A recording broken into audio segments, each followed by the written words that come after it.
In a galaxy already teetering under the weight of war, the unthinkable occurred.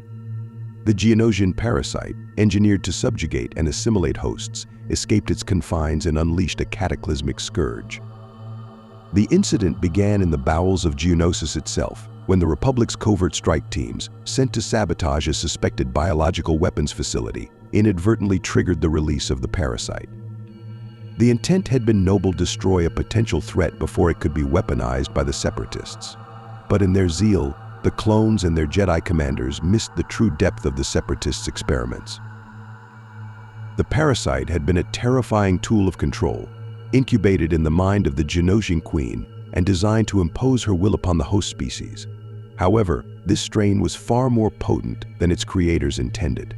Driven by an unrelenting instinct to propagate and evolve, it found hosts among Republic forces, Separatist captives, and even the wildlife of the barren planet. In days, it became clear that containment had failed. Within weeks, Geonosis was lost to an infestation that transformed its once meticulous hives into sprawling, organic nightmares. When the Republic learned of the outbreak, they dispatched a fleet to quarantine the system, hoping to stem the tide. Among them was the Venator-class Star Destroyer Resolute, under the command of Anakin Skywalker and his apprentice, Ahsoka Tano. But fate intervened in the form of sabotage. Separatist agents had infiltrated the fleet, and the Resolute's hyperdrive was tampered with just as they entered combat with an infected Separatist cruiser. The crippled Star Destroyer was forced to make an emergency landing on Alderaan, crashing into a remote, mountainous region far from civilization. Unbeknownst to the crew, samples of the parasite carried within the infected cruiser had survived and taken root in the fertile wilderness. The parasites found new hosts in the local fauna, adapting rapidly to the planet's biosphere. What began as a contained accident soon spiraled into a planetary catastrophe. For Anakin Skywalker, the crash was both a curse and a calling. The battle-hardened Jedi Knight found himself thrust into an entirely new kind of war, not against droids or Sith, but against an insidious enemy that turned friend and foe alike into monstrous abominations. Stranded with a battalion of clones, a handful of civilians, and a scattering of Alderaanian settlers, Anakin took charge of the resistance. The parasites were no longer bound by the limitations of their Geonosian origin. Mutating rapidly, they developed the ability to infect humans and other species with alarming ease. What made the situation worse was their hive-mind intelligence, an eerie echo of their Geonosian progenitors. The infected operated with chilling coordination, their behavior driven by a collective will that seemed to grow more cunning with every passing day. Anakin, ever the tactician, quickly realized that the old methods of war would not suffice. This was a battle for survival, one fought not just with weapons, but with wits and the will to endure. The Resolute survivors established a fortified base around the wreckage of the Star Destroyer, using its weapons and technology to hold back the growing tide. At first, the strategy worked. Blaster turrets and barricades turned the mountainous terrain into a killing field, and squads of clones, led by Anakin and Ahsoka, conducted daring raids to rescue survivors and destroy infected nests. But the parasites adapted. They began to use the terrain to their advantage, sending waves of infected creatures to weaken the defenders' resolve before launching coordinated assaults under the cover of darkness. The resistance soon found itself outnumbered and outmatched, forced to retreat deeper into the ship's wreckage. In the midst of this chaos, Anakin's leadership became both a blessing and a curse. The clones, unwavering in their loyalty, saw him as a beacon of hope. To the civilians, however, his uncompromising tactics and fiery determination were both inspiring and terrifying. Anakin's methods grew increasingly desperate as the situation worsened. He began to harness the darker aspects of the Force, drawing on his anger and frustration to gain an edge against the parasites. Ahsoka, ever watchful, grew concerned for her master. She saw the toll the war was taking on him, how the constant death and horror were eroding the man she had once admired. The turning point came when the Resistance discovered that the parasites were no longer acting solely on instinct. Scouting parties reported sightings of infected hosts exhibiting deliberate, almost strategic behavior. Ahsoka herself encountered an infected clone trooper who spoke not with his own voice, but with a collective, guttural tone that hinted at a higher intelligence guiding the swarm. The parasite queen, it seemed, had evolved far beyond her original design. She was no longer content to dominate, she sought to expand her dominion across the galaxy, using Alderaan as a staging ground. Anakin, driven by visions of galactic doom, became obsessed with finding and destroying the queen. He pored over holorecords and interrogated captured infected, seeking any clue that would lead him to her lair. The search consumed him, straining his relationships with those around him. Even Ahsoka, his steadfast companion, found herself at odds with her master. She urged caution, arguing that their priority should be protecting the survivors and fortifying their defenses. But Anakin would not be swayed. He believed that the queen was the key to ending the pandemic and that her destruction would break the hive-mind's hold over the infected. The hunt for the queen led Anakin and a small strike team deep into Alderaan's wilderness, far beyond the safety of the Resistance's stronghold. It was a perilous journey, marked by constant skirmishes with infected creatures and the ever-present threat of ambush. Along the way, Anakin began to notice strange patterns in the Force, a pervasive darkness that seemed to resonate with the Queen's presence. He realized that the parasite's evolution had not only been biological but also metaphysical. The Queen had become a nexus of dark energy, feeding off the fear and suffering of her victims. When the strike team finally located the Queen's lair, a sprawling hive carved into the heart of a mountain, Anakin was struck by the sheer scale of her ambition. The hive was a grotesque amalgamation of organic and technological components, pulsing with an unnatural light. The Queen herself was a towering monstrosity, her form a grotesque fusion of Geonosian and human features. She radiated a malevolent intelligence, her voice echoing in the minds of the strike team as she taunted them with visions of their impending doom. The battle that followed was a brutal, chaotic affair.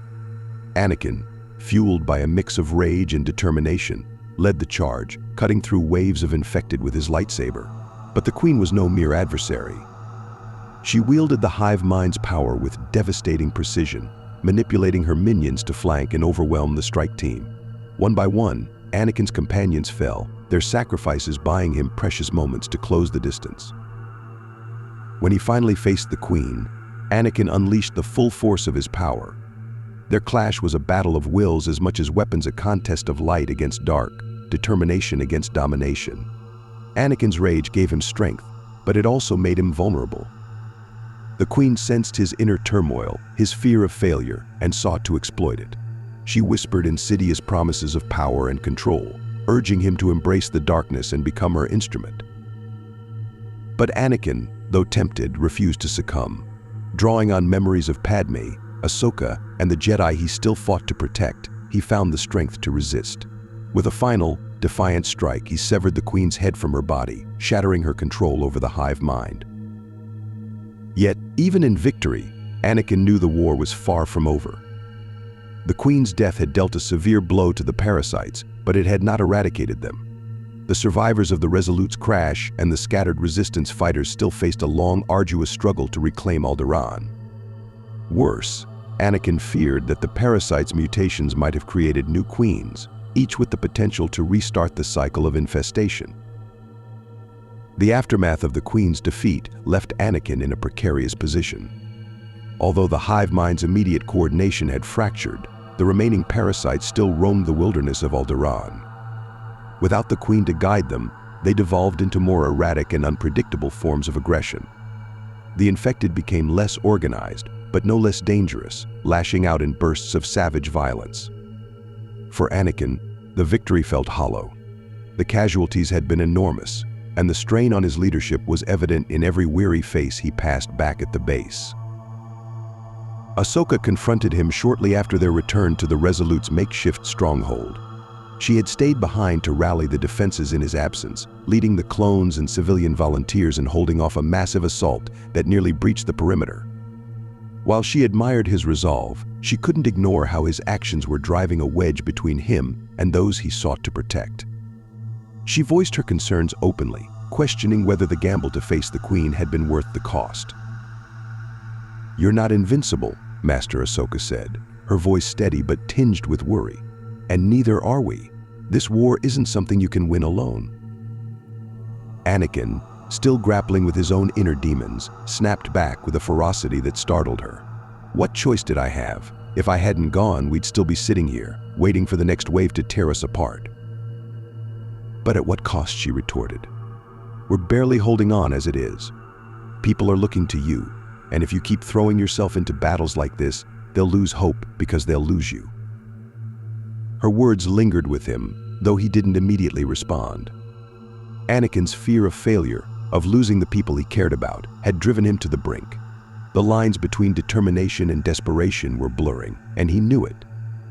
Yet, even in his darkest moments, he found solace in the loyalty of those who fought alongside him.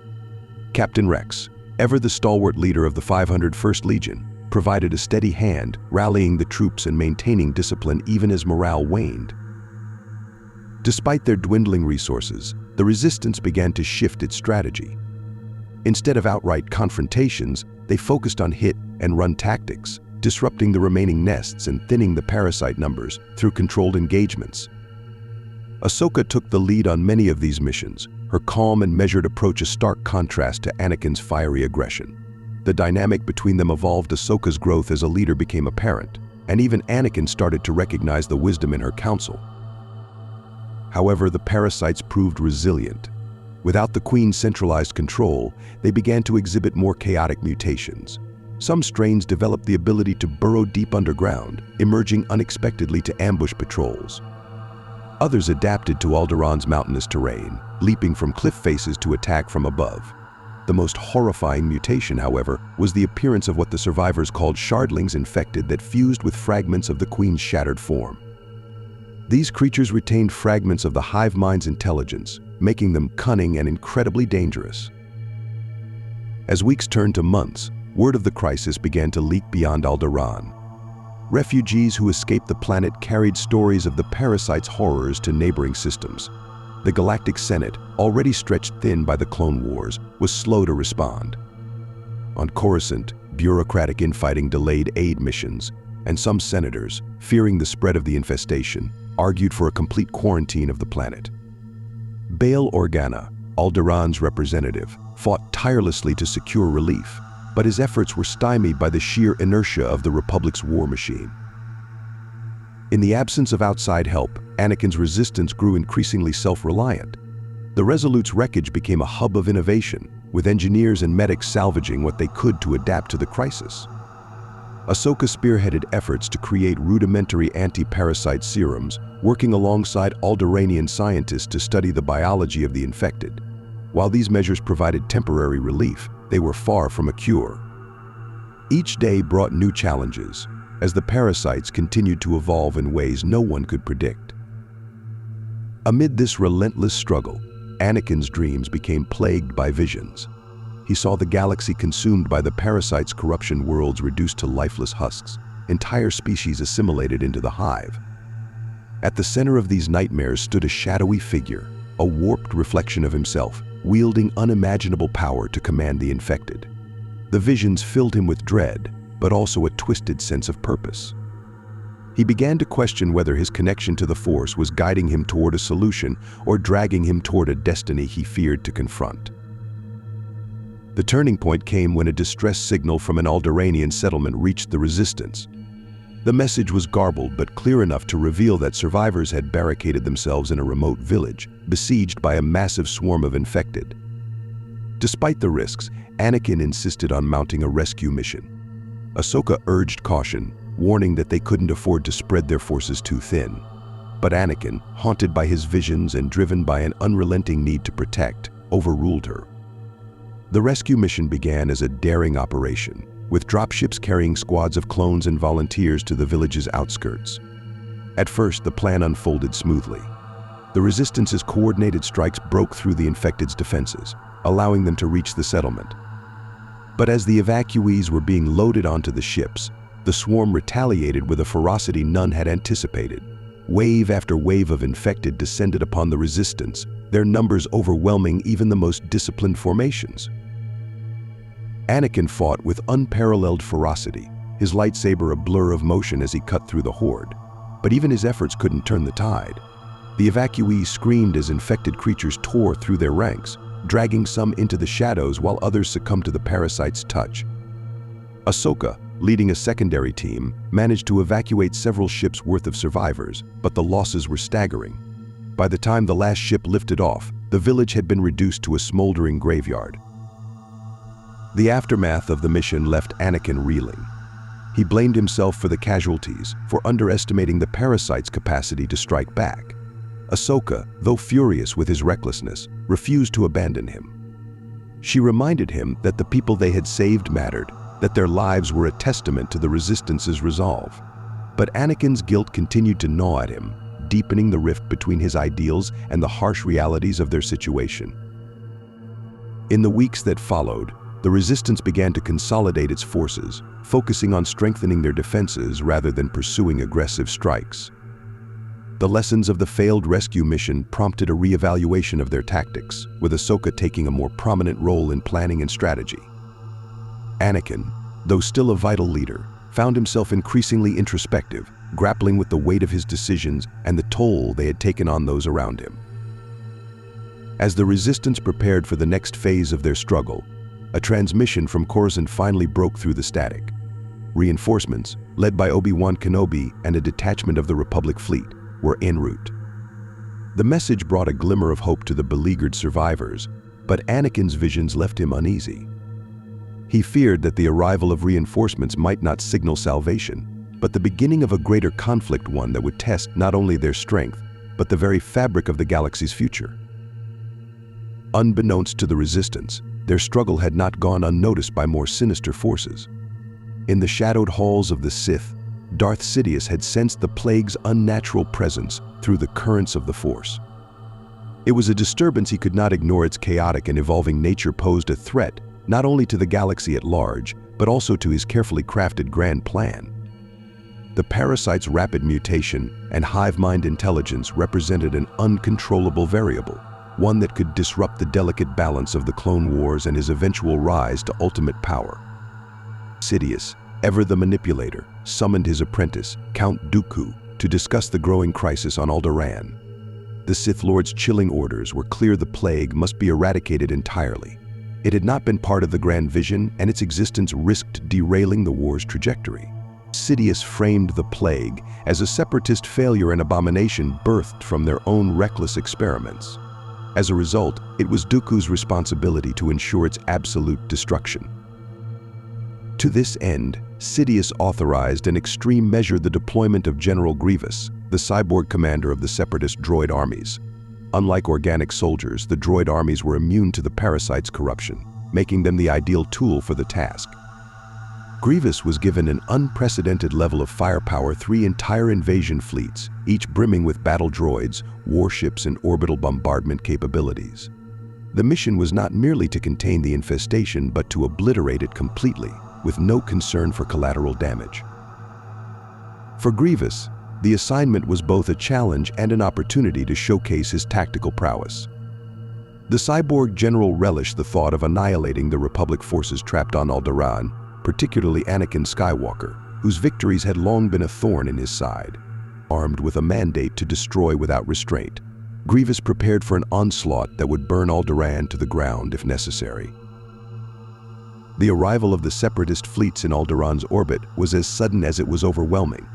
Hundreds of capital ships emerged from hyperspace, their silhouettes casting ominous shadows over the planet below. For Anakin, Ahsoka, and the Resistance fighters, the sight of the massive droid armada initially sparked hope. Misplaced though it was that reinforcements had finally come, that hope was quickly shattered when the bombardment began. Grievous's strategy was merciless.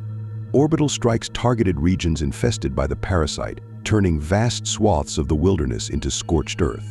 The separatist forces, impervious to the parasite's influence, swept across the surface like a mechanized storm. Battle droids poured into infected zones, systematically exterminating hosts with mechanical precision. Infected creatures were incinerated or blown apart by relentless barrages of blaster fire and explosives. Entire nests were vaporized by concentrated bombardments, leaving behind only smoldering craters. Caught in the chaos, the Resistance found itself under siege, not only from the parasites but also from the separatist onslaught. Anakin quickly realized that Grievous's forces had no intention of distinguishing between infected and uninfected targets. Civilians, clones, and resistance fighters were just as likely to be eradicated as the parasites themselves. For Grievous, any organic survivor was a potential vector for the plague, and annihilation was the only solution. Ahsoka, horrified by the scale of the destruction, pleaded with Anakin to find a way to escape. "We can't win this," she said urgently, as the Resolute's wreckage shook under the impact of orbital strikes. "They'll kill us all, plague or no plague." Anakin, torn between his instinct to fight and the need to protect those under his care, reluctantly agreed. The Resistance's survival depended on evasion, not confrontation. Amid the chaos, Anakin and Ahsoka orchestrated a desperate retreat, guiding as many survivors as they could into the mountains. Using the terrain to their advantage, they slipped through the gaps in the droid forces, avoiding direct engagements whenever possible. Grievous, however, was not one to leave loose ends. The cyborg general dispatched specialized droid squads to hunt down the Resistance, using reconnaissance probes and aerial patrols to track their movements. Anakin and Ahsoka found themselves leading a dangerous game of cat and mouse, with every skirmish risking exposure to the overwhelming firepower of the Separatist fleet. Despite their efforts, the Resistance's numbers continued to dwindle, and morale faltered in the face of the unrelenting assault.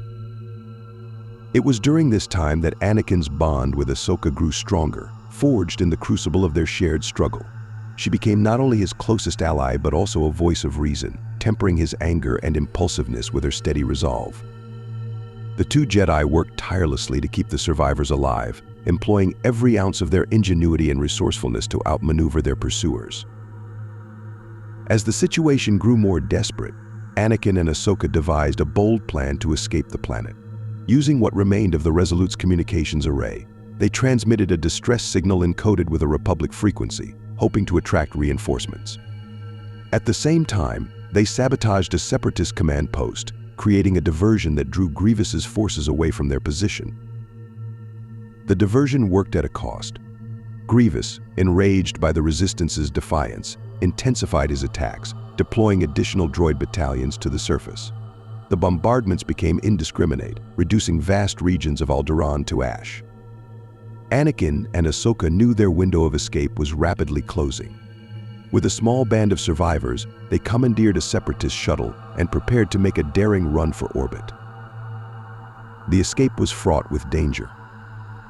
As the shuttle lifted off, it came under heavy fire from Separatist gunships and orbital batteries. Ahsoka piloted the craft with unparalleled skill, weaving through the onslaught while Anakin used the Force to deflect incoming fire and stabilize the ship. The survivors held their breath as the shuttle broke through the atmosphere and into the void of space. Their escape was bittersweet. While they had managed to flee the inferno on Alderaan, the cost had been staggering. The planet, once a symbol of peace and beauty, was now a war-torn wasteland. The survivors, scattered and traumatized, carried with them the scars of the ordeal and the lingering threat of the parasite's resurgence. As the shuttle drifted into hyperspace, Anakin looked out at the stars, his expression grim. The crisis on Alderaan had tested him in ways he could never have imagined. Though he had escaped, he knew the fight was far from over. Somewhere, the parasite's remnants might still linger, and the galaxy remained vulnerable to its horrors. Worse still, the shadow of Darth Sidious loomed over it all, orchestrating events from the darkness, his true motives hidden even from Anakin's growing suspicions. For now, however, survival was victory enough. The galaxy might have forgotten Alderaan's plight in the chaos of war, but Anakin and Ahsoka carried its memory and its lessons with them. They had witnessed the depths of despair, but they had also seen the strength of those who refused to surrender. It was a fragile hope, but one they vowed to protect, even as the shadows deepened and the Sith's web closed ever tighter around the galaxy.